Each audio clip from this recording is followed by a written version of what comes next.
Hey, good evening, everyone. My name is Quinn, and I'm a bookseller at Women and Children First Bookstore. I'm so happy to be welcoming Tamara Winfrey-Harris as we celebrate the second edition of The Sisters Are All Right. We begin our virtual events as we begin our in-store events with a land acknowledgement. Please join us in acknowledging the land on which the bookstore stands is the occupied, unceded territory of the Peoria, Potawatomi, and Miami people. It's so important for us to recognize and honor Native history, literature, and community. If you're interested in learning more about the land in which you stand, visit our website. We can connect you with other websites and organizations that can give you info about that. Before we get started, I'd like to mention a few things. We have an upcoming virtual event that I'm excited for. On Monday, November 15th, we'll celebrate Crip Kinship, a book written by Shada Kafi. So check that out. That's Monday, November 15th. I'd also like to mention that our bookstore is reopened and anyone anywhere in the US can order from us at womenandchildrenfirst.com. We ship all over the US. If you have any questions for the author tonight, you can ask them anything, anytime during the conversation by using the Ask a Question button at the bottom of the screen. And we'll get to those questions by the end of the broadcast. If you'd like to purchase this incredible book, please use the Buy the Book button located at the bottom of the screen. I want to introduce these talented writers here tonight. We have Tamara Winfrey-Harris, who's a writer who specializes in the ever-evolving space where current events, politics, and pop culture intersect with race and gender. Tamara has been published in media outlets including the New York Times, The Atlantic, Cosmopolitan, New York Magazine, and the Los Angeles Times. Tamara is also the co-founder of Centering Sisters, LLC, an organization that unapologetically addresses the needs and issues of Black women, girls, and femmes. Deesha Philyaw's debut short collection, The Secret Lives of Church Ladies, won the 2001 Penn Faulkner Award for Fiction, the 2020-2021 Short Prize, and the 2020 LA Times Book Prize.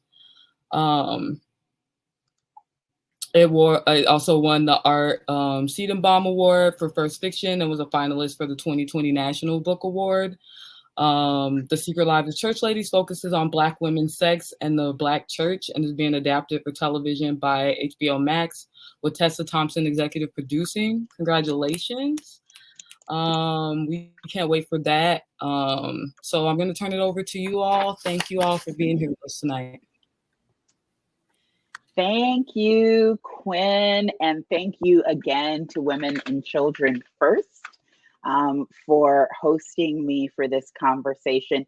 And hello from Indianapolis and the land of the Miami, Delaware, and Potawatomi. Before I get into a conversation with Deesha, I just wanted to share a little bit about the origins of the first edition of The Sisters Are All Right.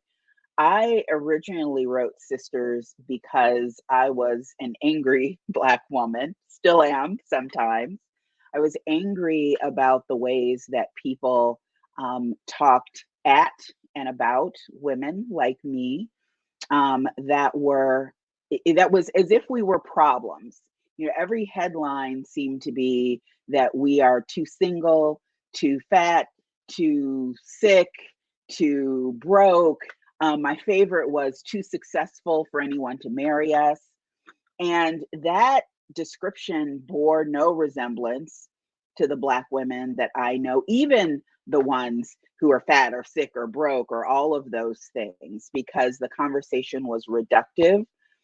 It denied us our humanity, and it was based in stereotypes created centuries ago by people who hate us. So I wrote Sisters in part to talk about those stereotypes, their origins, and how they have followed Black women over centuries and continue to affect the way people see us today, the government and medicine and potential partners and potential employers. But most of all, I wanted to talk to Black women, and I interviewed more than 100 of them across the country about what our lives are really like. We talked about marriage and motherhood and anger and sex and health and a bunch of issues. And I don't think any Black woman who is listening right now would be surprised that our real stories are a lot more nuanced and hopeful than people are led to believe. So before we start our discussion, I'd like to share the preface, the second edition of Sisters, so that you understand why I felt like a second edition was needed, because a lot has happened in the 6 years since I first wrote Sisters. The preface begins, I love Black women. I love the Baptist church mothers in white. I love the girls who bust it on TikTok. I love the sisters with the Ivy League degrees and the ones with GEDs. I love the big mamas, Maderas, and aunties. I love the lock-wearing sisters who smell like shea butter. I love the ladies of the Divine Nine. I love the hot girls in Savage Fenty, designer pumps, and premium lace fronts. And the girls who keep a fresh Caesar. I love the girls who jumped double dutch and played hopscotch. I love the Nam Yoho Renge Kyo chanters, the hoodoos, and the atheists. I love the hustlers, scratching and surviving, trying to make a way out of no way. I love the trans sisters living out loud. I love the awkward Black girls and the quirky Black girls and the Black girls who listen to punk. I love the standing on a bus stop, sucking on a lollipop, round the way girls. I love Black women. I love us in every way we show up in the world. Black women have claimed and asserted our power, laying new ground for collective liberation since I wrote the first edition of The Sisters Are All Right in 2015, like we always do, and it ignites my spirit. We have our first biracial Black woman as Vice President of the United States, and the first openly transgender Black woman serving in the Minneapolis City Council. There are 3 Black women leading the modern civil rights movement. Black women were the fastest growing group of entrepreneurs, at least until COVID-19 upended the whole world. Beyonce has broken the internet 11 times, and Bill O'Reilly, who used to have so much to say about her, which I put in the first edition of the book, he was fired from Fox News in 2017. Of course, O'Reilly's dismissal had nothing to do with B. I just wanted to provide a moment of schadenfreude, or in Black girl speak, you hate to see it. Black women have come a long way. We are still not free, though. Black women organizers routinely put their lives on the line to protest violence against other bodies, while brutality against ours provokes shameful little passion. Black women with privileges such as class, education, and light skin have far better access to power and achievement, insulation from racism and misogyny sold separately. Too many of us are poor. Too many of us don't have health care. Too many of us are or have been incarcerated. Too many of us are struggling to gain a post-secondary education or are buried under college debt. Too many of us have been assaulted. Too many of us are carrying the weight of other people's problems. The sisters are still all right, intrinsically valuable and human, and we are still struggling. I've studied yoga for years and recently completed a 200-hour yoga teacher training. On my mat, I've found spiritual tools to navigate life as a Black woman. I also found, in a popular mantra, Sanskrit words to describe what liberation might feel like for me and my sisters. Loka samasta sukhino bhavantu. May all beings be happy, healthy, safe, and free. That sort of liberation is hard to find, because the world does not love Black women, not in the way we deserve to be loved. It doesn't truly see us. Our authentic collective and individual selves are usually hidden by racist and sexist stereotypes that we can't seem to shake, or rather, images that other folks won't let us shake. This is confirmed for me every time I read another article about a little Black girl sent home from school not for bad behavior or bad grades, but for having kinky hair. Every time some well meaning pundit or preacher offers advice to fix Black women to be more marriageable, every time some hack comedian tells a specious joke about tyrannical Black wives and girlfriends, every time Snoop Dogg, that is, I once walked two bare breasted Black women on leashes down a red carpet and ran an actual brothel, Snoop Dogg, tuts at Cardi B and Megan Thee Stallion for singing about their own wet ass pussy.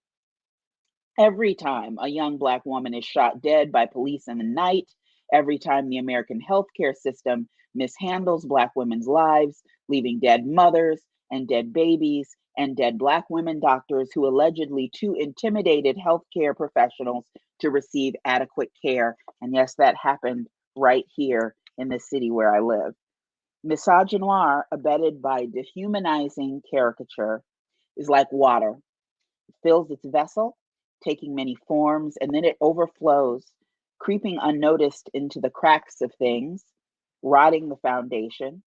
It spreads a belief in Black women's inherent wrongness. It decays how the government sees us, how employers see us, how the medical system sees us, how our lovers see us, how we see each other and ourselves. I first wrote The Sisters Are All Right out of anger at the warped societal view of Black womanhood. I wrote it because I want Black women to be seen. I want to be seen. I want my three young nieces to know their own humanity and demand other people know it too. I wrote the book because even if the world won't love us, I want Black women to love ourselves and to love each other. I write this second edition because the Black femme experience in America continues to bend and evolve, and I am a water witch, divining the places where racism and sexism flow. We need this. Otherwise, Black women's every seeming success will turn fetid. Black women are a million different kinds of amazing. It is not our race or gender that makes this true. It is our humanity. And this book is about that humanity, the textured, difficult, and beautiful humanity that lies in the hearts of all Black women, because I love us. And now I'm excited to talk to Deesha Philyaw, who is all over this book, and I always share her quotes from the book. Deesha, where you at?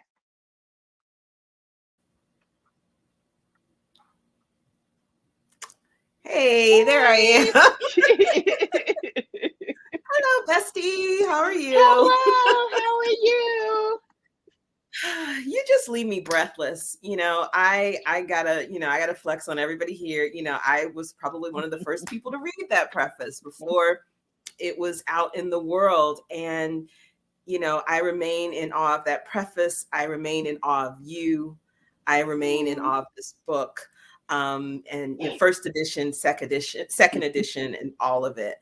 And as I was preparing my notes and questions, I started thinking about the world today and the world in 2015, when the first edition of Sisters came out, and what for us has changed and what has stayed the same. And you touch on so much in the preface, and I didn't want to be reductive. So I was like, what was something, and maybe you said it and I missed it, but one thing I didn't think I heard was that in 2015, R. Kelly was still free. In 2021, he is not. And I mentioned that also because there's a journalist, a Chicago-based journalist, and I'm blanking on his name right now, but he has followed, the charges and the cases, and all of the ways that R. Kelly has Jim Derogatis. Yes, eluded justice.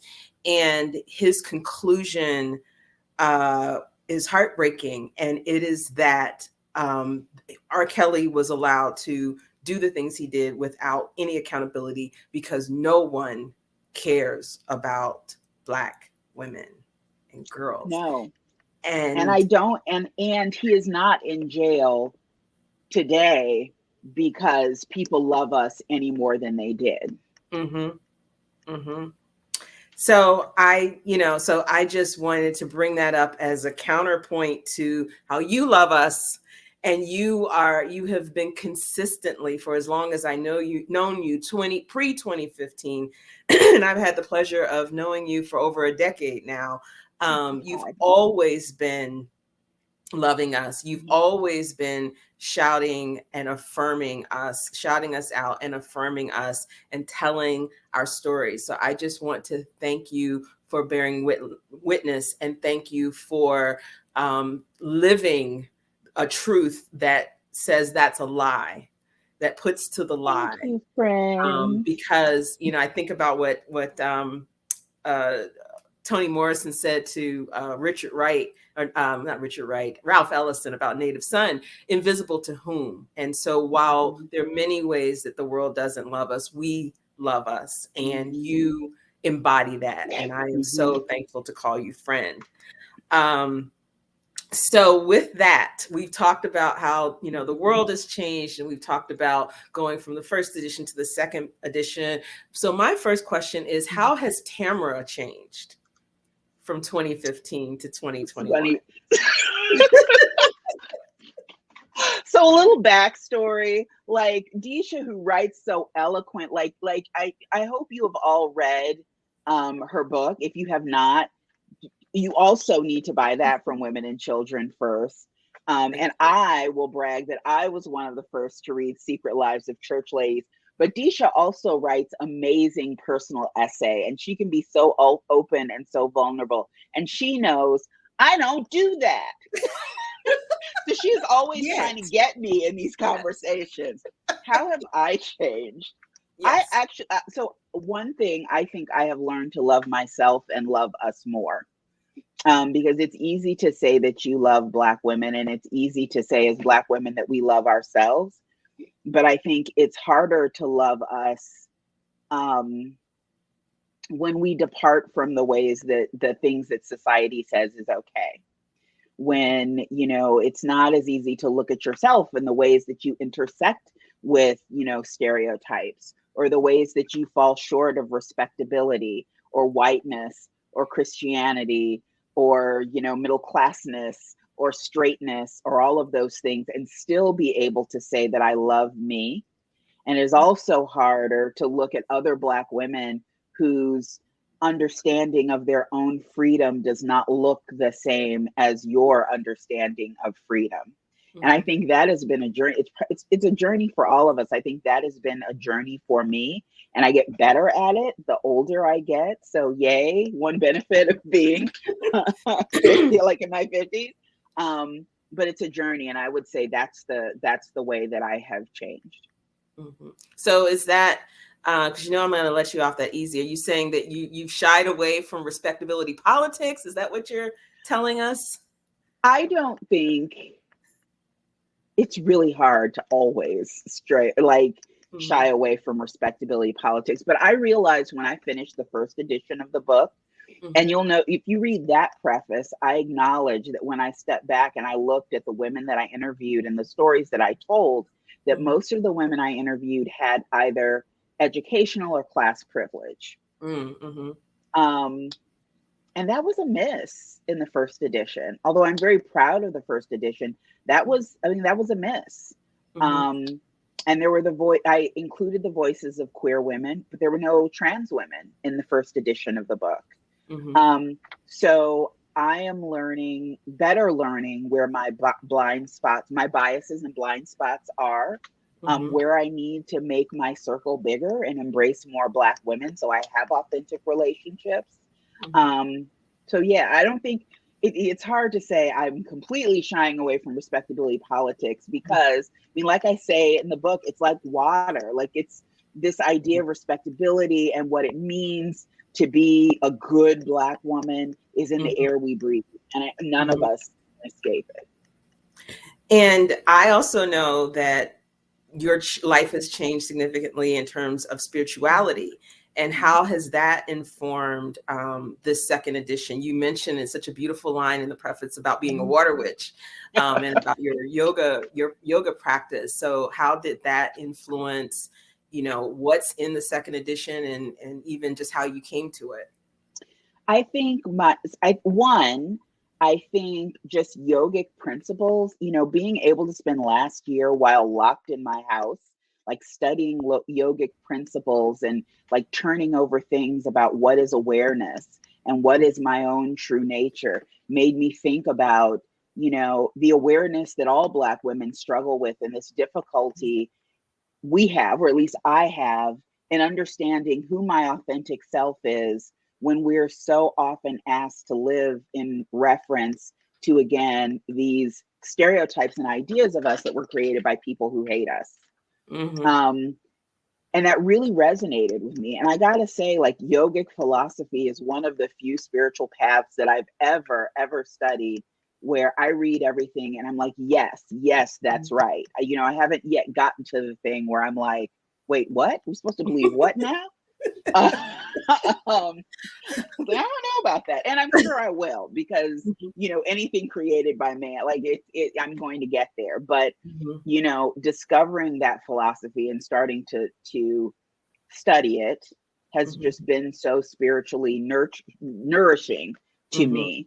And also being around and, intersecting with so many of our friends who are hoodoos and who have other forms of spirituality, and having that rub off on me, like it has been for a long time, because of the shortcomings that I saw in the church, I kind of avoided areas of spirituality, because so often when I stepped into a church, what I was met with stuff that did not feel affirming of either me or other women, or indeed anyone, humanity.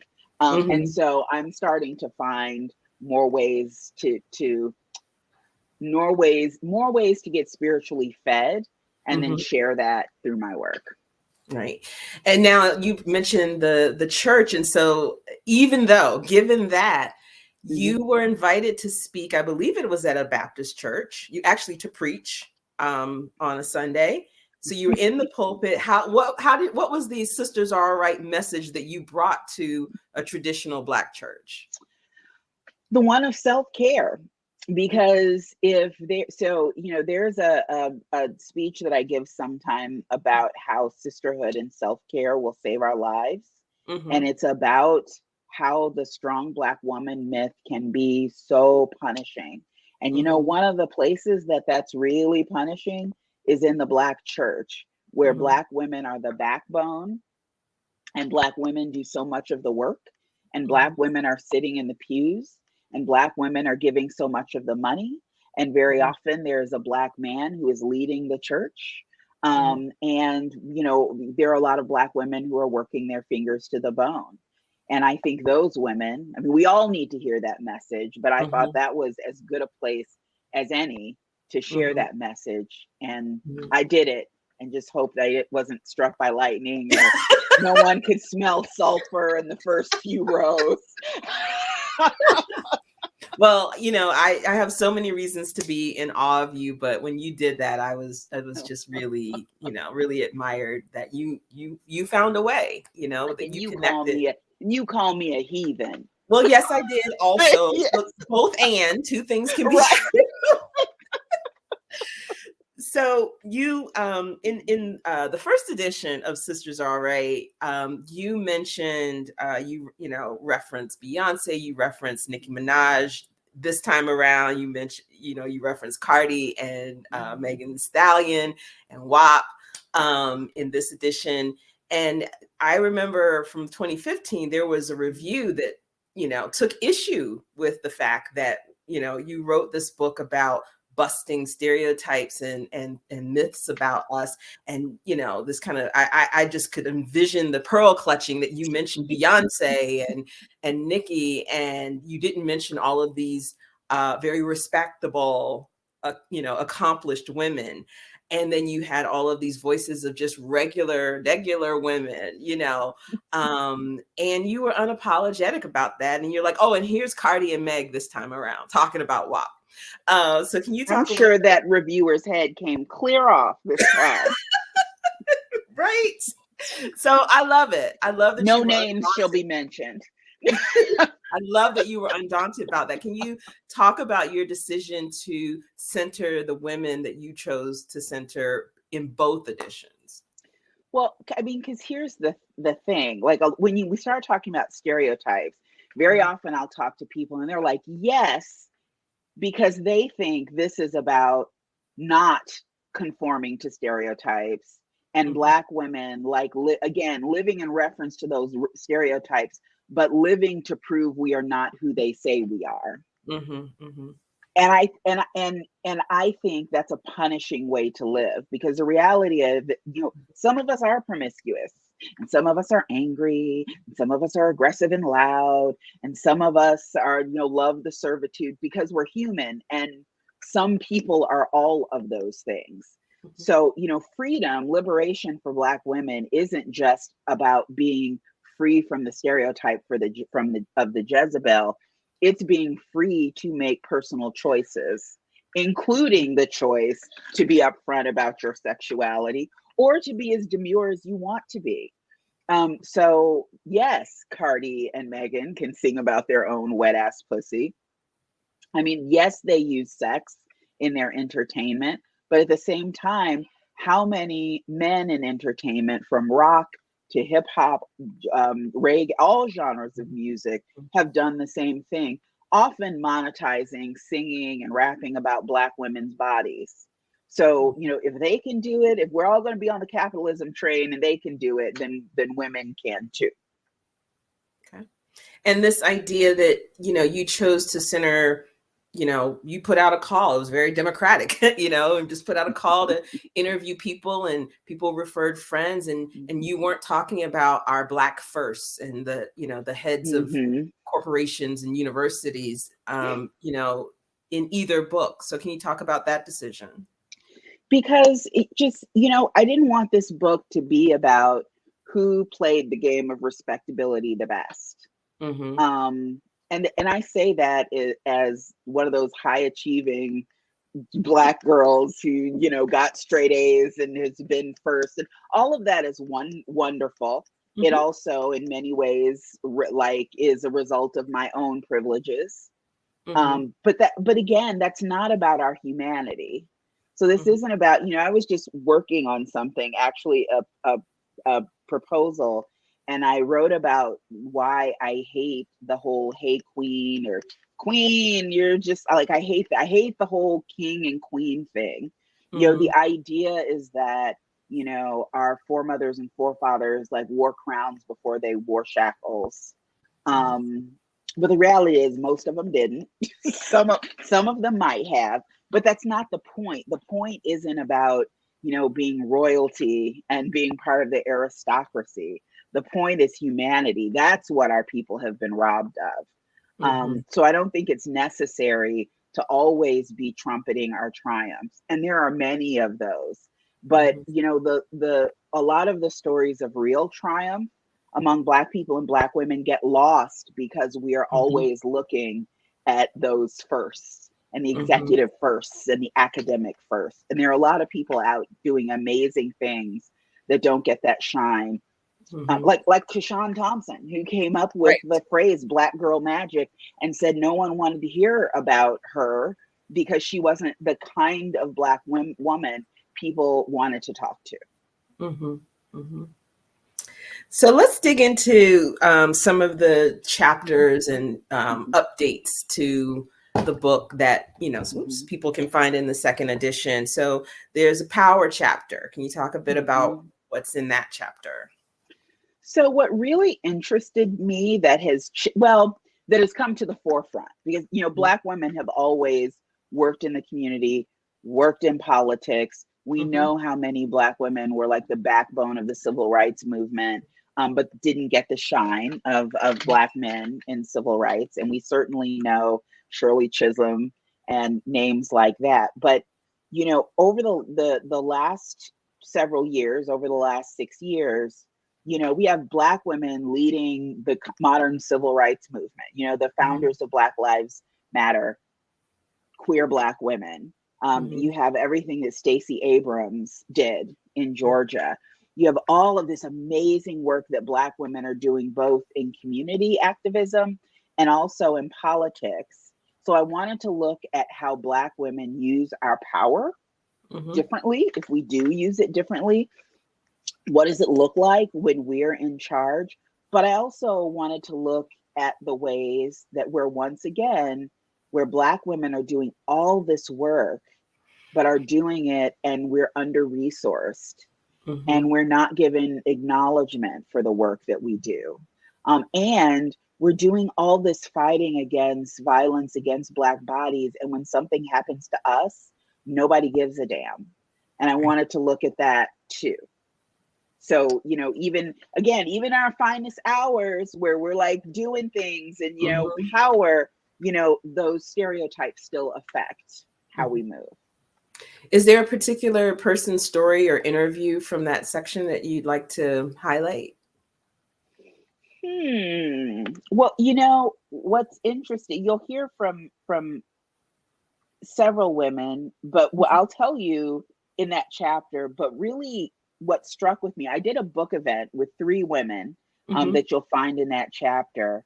And somehow the conversation came, I asked them, what do you need? I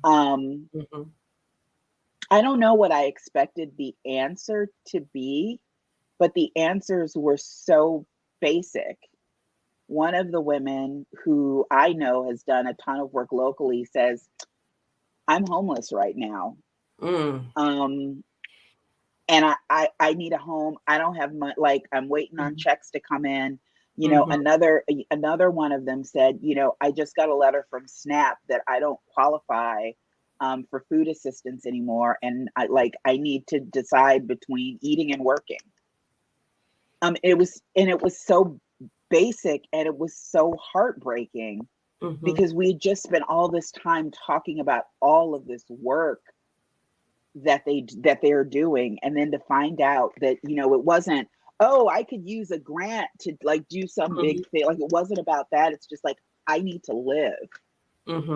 And I think that's the message. I mean, I think that's indicative of the message that I would want people to take away is when you see Black women doing these amazing things in the community, that there's cost to it and they need support. Okay. Another section that I know you updated significantly and gave a lot of thought was around sex and sexuality. And as you referenced earlier, you know, in the first edition, there were not trans voices. And so you remedied that in this edition. Can you talk a bit about that? Yeah, hold on one moment. Sure. Oh, sorry. No problem. What happens when you live in a house with other people? What'd you say? So just thinking about the you know, there were just in the first edition, such candor around sex and sexuality. And then in the second edition, as you mentioned earlier, you remedied the, you know, that there had been this absence of a trans voice. And so you, can you talk a bit about that in the second edition?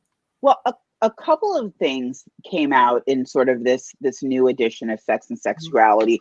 One was a lot of women, especially younger women, because I interviewed, you know, in the first edition, I'd say a lot of the women were like 30s, 40s. They were probably Gen Xers, young boomers. And, you know, there's a very different experience. There's been a shift. And one thing I heard from women, from a lot of Black women, is while there is more space for them to claim, you know, to say that I am bisexual or, you know, I am, like, for them to explore their sexuality also along with, or gender identity. So to identify as non-binary or to say I'm trans, there's also like that, again, that Jezebel thing is always a thread through. Because they can say that, but then there's always that thread of this must be some perversion.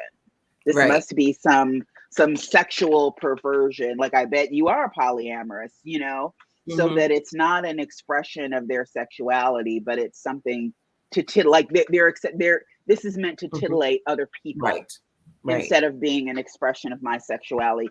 The second thing that I learned in talking to younger women was that to stay on the right side of Hodom I mean, Oh, no. in my view, any side is a good side. But, it was much easier, I think, for us, like people of our generation, like we grew up here, just don't do it. Right. Which is hard. A lot of women I talked to in the first edition of Sisters said, I misunderstood my sexuality for years. I couldn't find sexual pleasure for years because everyone taught me to don't think about sex, don't think about pleasure, all of that stuff.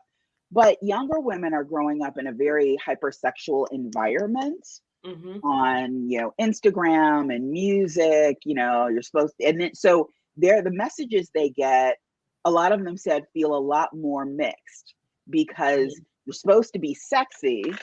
Like, someone described it as like, you're supposed to be fuckable and talk about how good you are at fucking, but you can't have fucked too much. Like it's right. Like, it's like so narrow, like so easy to trip over the line that it's almost paralyzing in a way that it may not have been for women who are now in their 40s and 50s. And there's a question in the question box that I want to circle back to in a little bit that touches on that, and it'll also give you a chance to, I think, hope you'll mention your book that came between these two books, Dear Black Girl. But just as a reminder to folks that if you have questions for Tamara, to put them in, ask a question. I'm going to ask a couple more questions, and then I'll be generous and and share her and get to your questions. Can you talk a bit about the marriage chapter? Because that's another one that you updated. So, when this book was released, gay marriage wasn't legal. And now it is, yay, nationally.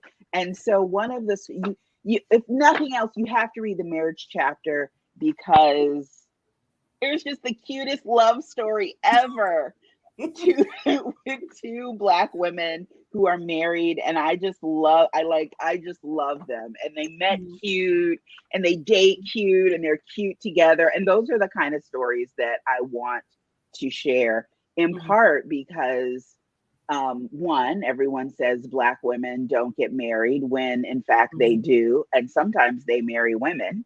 And the conversation about Black women and marriage is always so heteronormative.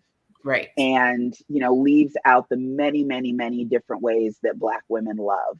And so it was a pleasure to be able to include that story in the chapter.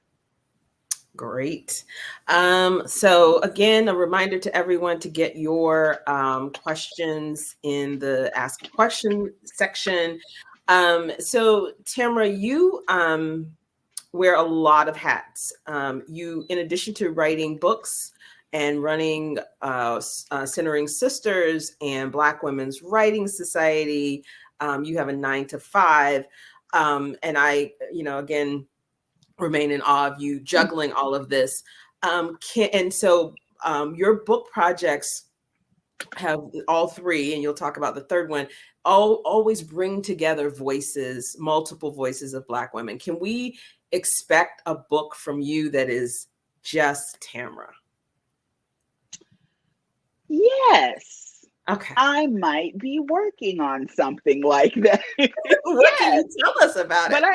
But then I also think, like, part of when I think about like my mission and like big things like my mission in life, I also feel like part of that is to elevate the stories of, Black women and girls. So I love to, the next project I'm working on, which is about what are the steps that we can take to liberation? Like, how do we get free? Because society may not want to let us be free. Society is slow to change. So what does it look like for us to unhook ourselves from the expectations of society? And in that, I'm doing a lot of writing. It is wrapped around some short stories from Black women, but it's a lot of my writing. And how's that process feel compared to Sisters and Dear Black Girl? It's a little harder. It's harder because it is like it is being able to like springboard off of a story. It's almost like a writing prompt. Like you read this, this real story of a Black woman, and the juices get flowing, and suddenly, even though like, in the book I branch out and hit lots of issues, it is kind of like a prompt that gets you started. And in this, it feels much more like I'm starting from scratch, and I'm creating the narrative and then finding stories that fit in with what I want to say instead of being led by the stories. Okay. And will there be a bit more of Tammy in these stories? Not in the way you would like. We'll see. The draft's not done yet. Right. I'll get you yet. All right. So for my last question before we turn to the audience and their questions, please complete this sentence for me. No. I'm being. It's good. Okay. It's not about your WAP or anything like that. Remember that you are a literary star, and you need to, a level of decorum. Well, I promise your stature. Would Toni Morrison ask this question? I want you to ask yourself that. She might have asked about your WAP, but Listen, did you see that picture of Toni Morrison on the dance floor? Like, don't be putting her in a box. Tamara, myth busting, stereotype busting writer. No, I think this is a good, kind question. I'm ready. All right. The sisters are still all right because, and give me 3 reasons the sisters are still all right. Ooh.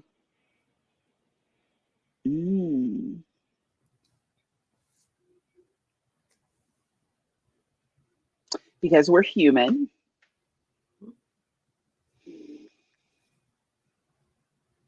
Shouldn't have put rum in my cup.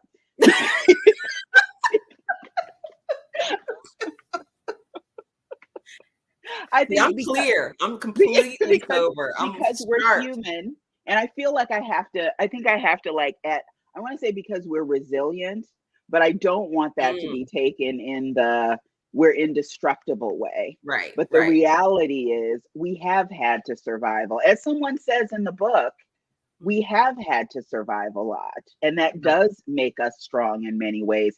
It does not make us indestructible. And because of the power of the Black woman collective, I think that's why we remain all right. Because man, when we are together, like, oh my God, when I'm in a room with all my like Black girl friends, we are amazing.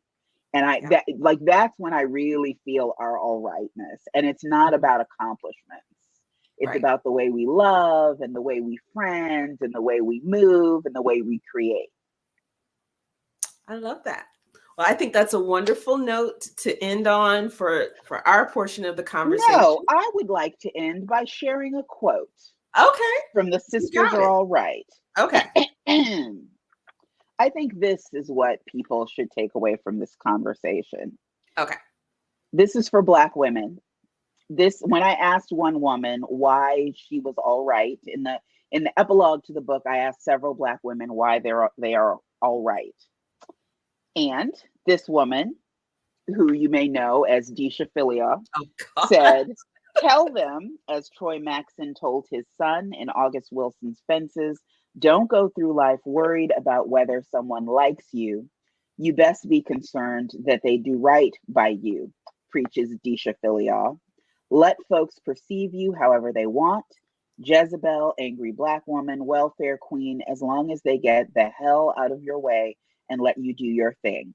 Stop looking for approval and permission from people who hate you and want to see you fail, and stop spending all your energy railing against their perceptions.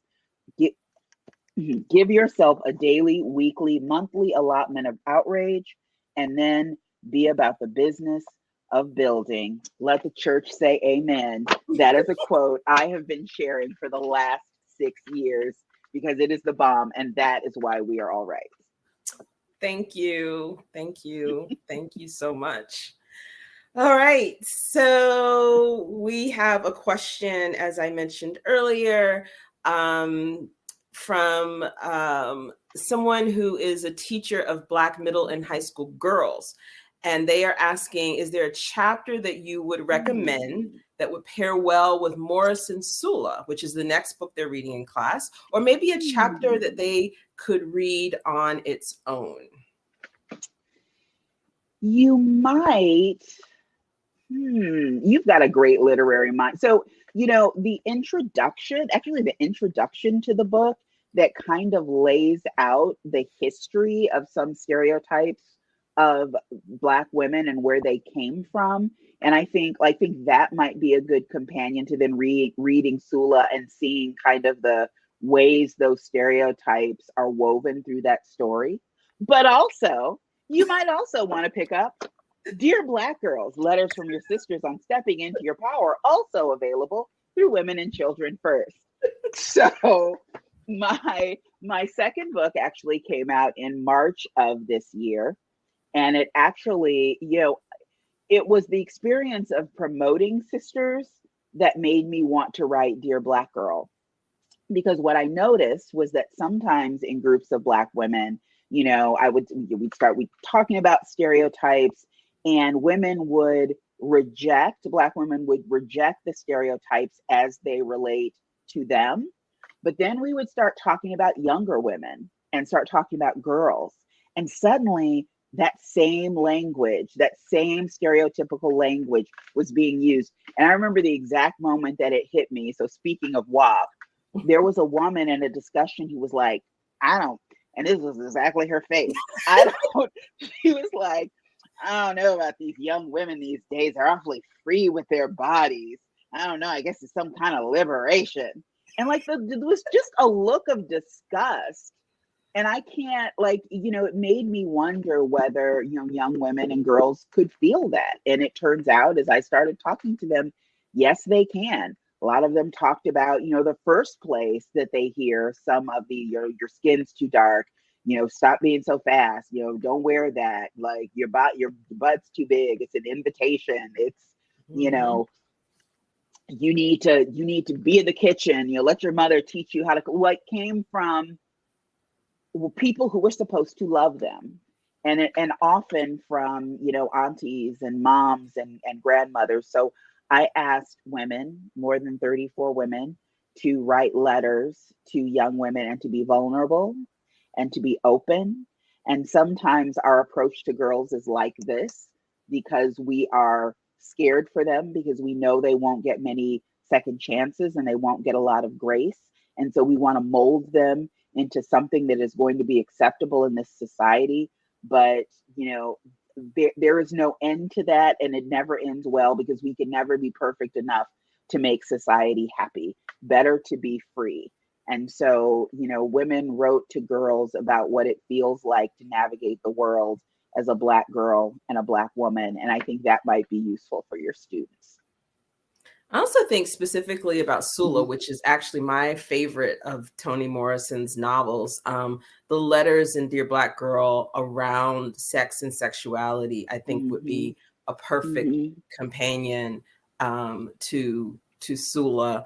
And oh my gosh, it just went out of my head, something about when you were just talking about, I know what it was. You were saying, that this is, the constraints and the judgment and all of that is, sort of, it's born out of love, wanting to protect. We know, and we've experienced the world, but something that I also think can be at play is, we have, generationally, there's Gen X and older, the messages that we are given is that if you play by these sets of rules, you'll be rewarded. If you're respectable, you get the husband and you get this and you get that. And I don't know if many people are willing to admit it, but sometimes it's almost as if, folks want those girls to fail so that the system works the way it's supposed to. You're not supposed to be happy and accomplished and in love if you had a whole bunch of sex and everybody knew about it, you know? And so for those girls to thrive who are acting in ways that we were taught not to act, it upsets the apple cart and the order that we've bought into. And rather than us looking and saying, gosh, I wish I hadn't lived my life based on fear or guilt or shame. And, you know, sometimes we hate a free child. I mean, we especially love a cautionary tale. We love a cautionary tale. That's what we want. We want Black girls that step out of the box to be cautionary tales. So then we can say, see, that's why, you know, no one had a lot, like the minute Megan Thee Stallion got shot in the foot, everyone was like, see, you know, because you can't be on your thought shit and be you must deserve something. And those things literally had nothing to do with each other. No. But we were just waiting. Some comeuppance. It's like a Tyler Perry novel where, you know, you have some sex and then you end up with, you know, COVID and you die and lose all your money and like and just tragedy and befalls. And the man had the cornrows and then he beats you. It just and so and I think it's hard for us to live with our regrets. And rather than live with our regrets or our questions or our doubts, you know, we project, and we really do girls a disservice. And so how great is it that there are girls that have high school teacher, one that's reading Sula with them, and that's, you know, thinking about ways to continue to affirm him. Okay, CM said, then the Lord delivered us. Oh my gosh.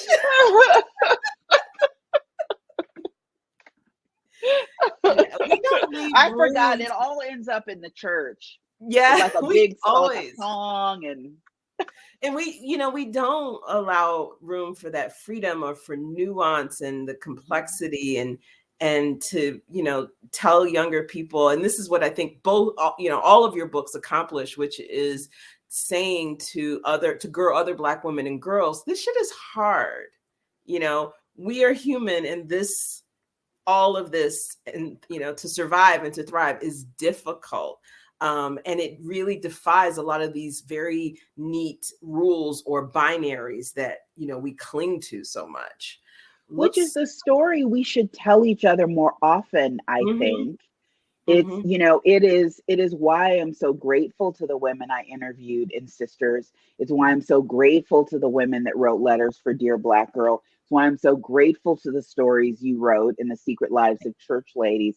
Is we are, you know, we are kind of taught not to be vulnerable for good reason, because, you know, the world loves to kick a vulnerable Black woman.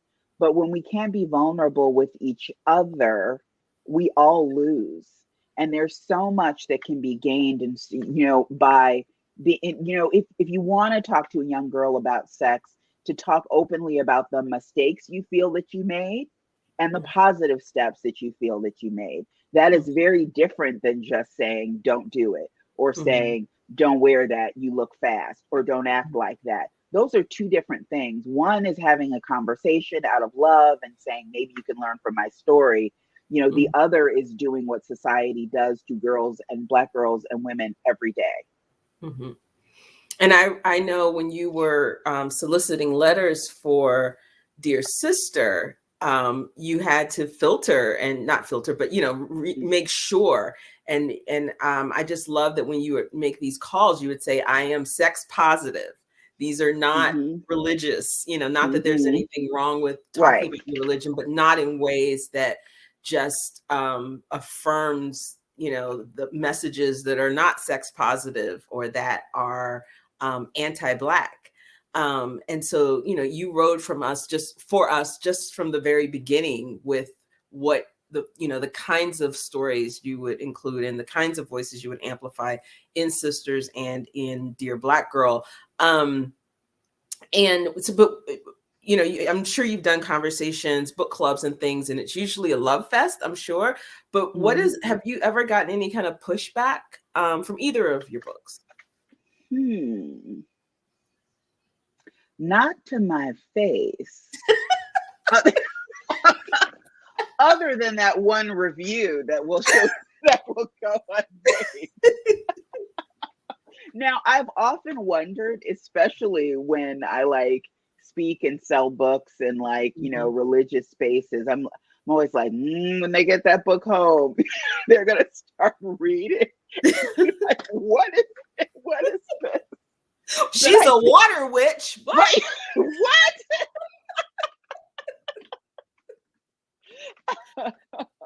What? You twerk what? Who? What? But I mean, because I think when we sit and we talk, we find common ground.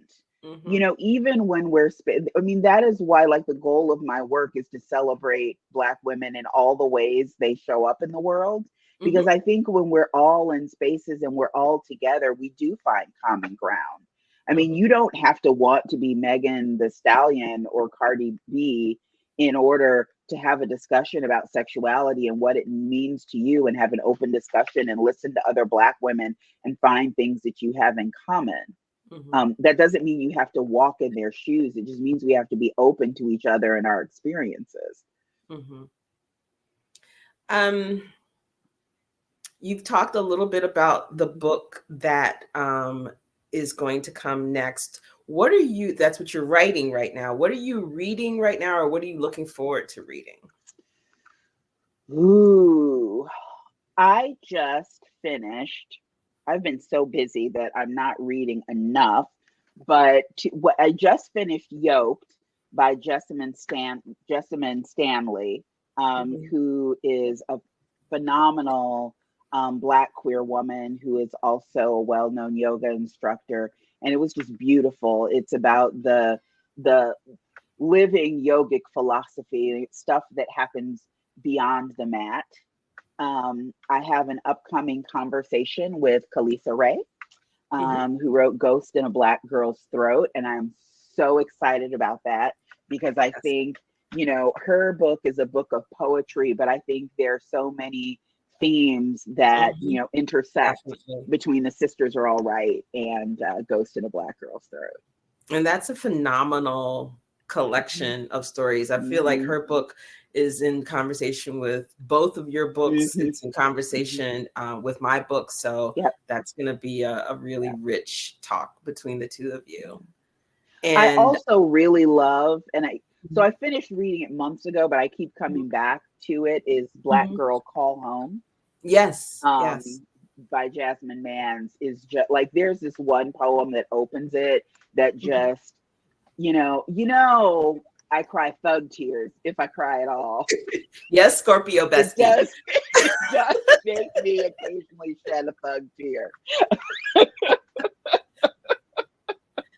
I also thought about both of your books when I was reading Ariel Marie's poetry collection, Gumbo Yaya. Have you read that one yet? No. Yeah, I highly recommend that one, you know, as companion with your books. And then I think you mentioned Tarana in your reading, or I think I did. Unbound. Yeah, well, yeah, both of her, like, Tarana has been prolific this year. Just go buy a Tarana Burke book and read it. That's right, because she wrote the book with is her name Brene or Breen? I'd never know. Brene Brown, the book they wrote together, but also, her memoir, Unbound. Oh, she blurbed your book. That's what it was. I was like, why am I? Okay. And so she blurbed Dear Black Girl. And so much when she shares her story, like there's so many, and really any Black woman story you listen to, like there's so many intersections. You know, what I think we need to do, one of the first things that we need to do as Black women to get free is to learn how to spot all of these distortions. And because, like, it's easy to read about them, it's not as easy to see them the ways that they show up, because they are so subtle, because they are like water and they're kind of like seeping in and you don't even see them, but they are a part of almost every Black woman's story. And I think we have to learn to see them so that we can separate ourselves from them. Mm-hmm. One of the things that Tarana writes about, I mean, the whole Me Too movement, Mm-hmm. at the heart of it is empathy. And, Mm-hmm. you know, and empathy and tenderness. And we just, as Black women, you know, that's what I want for us, is to show that empathy and that tenderness to ourselves and to each other. And I feel like your books really are the blueprint for that. So once again, I thank you for that. And I thank you for this conversation. Thank you. Thank you for being here with me tonight. And thank you everyone who came to see us. And be sure to buy the book down there. And while you're at it, buy Secret Lives of Church Ladies and Dear Black Girl and Ghost in a Black Girl's Throat and Unbound and like all the books. All the books, and support your local independent bookstore like Women and Children First. Quinn, there she is. Hey, sorry guys. Thank you so much for coming out tonight, everybody. Yes, please pick up this book. This has definitely sparked so much dialogue in my circle, just like reading it this week. So pick up the book. Thank you guys for coming out. See you next time. Thank you. Bye. Bye.